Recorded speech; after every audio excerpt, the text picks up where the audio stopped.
Hello, good morning. Welcome to తను మన vlogs.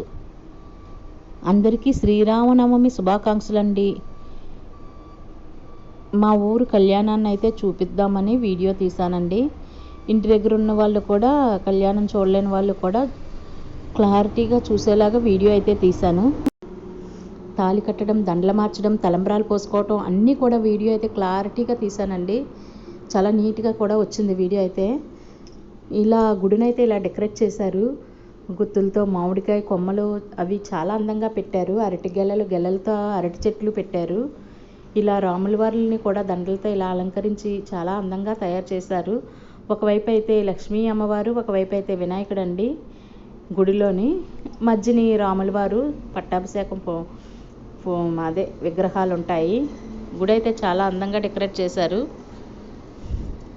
దీపారాధన ఊరంతా వచ్చి, ఈవేళ శ్రీరామనవమి కదండి, దీపారాధనలు అయితే చేసి ఇలా దర్శనం చేసుకొని మేమైతే అరటికాయలు పట్టుకొని ప్రతి సంవత్సరం ఆనవాయితీగా గుడికైతే వెళ్తామండి. గుడికి అరటికాయలు పట్టుకొని వెళ్ళామండి. అరటికాయలు కళ్యాణం దగ్గర ఇస్తాము, కొబ్బరికాయ ఇక్కడికి గుళ్ళోకి కొబ్బరికాయ, అరటిపళ్ళు 2 అరటిపళ్ళు ఇచ్చేస్తాము.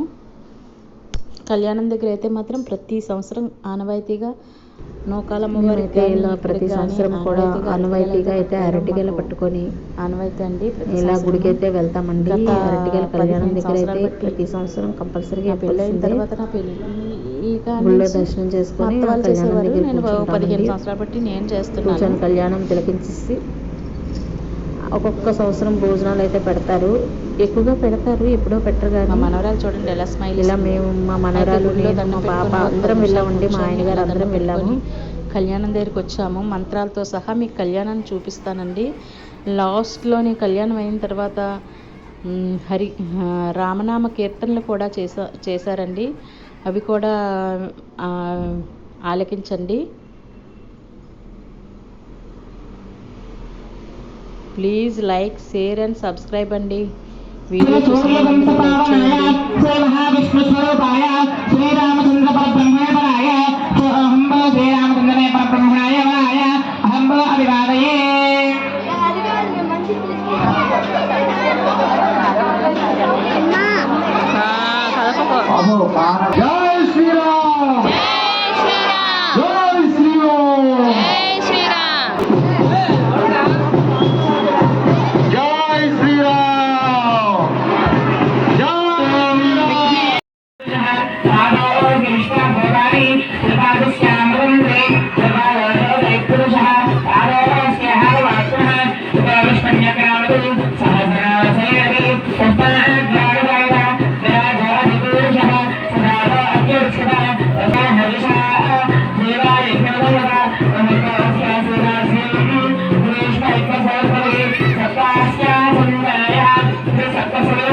Ashram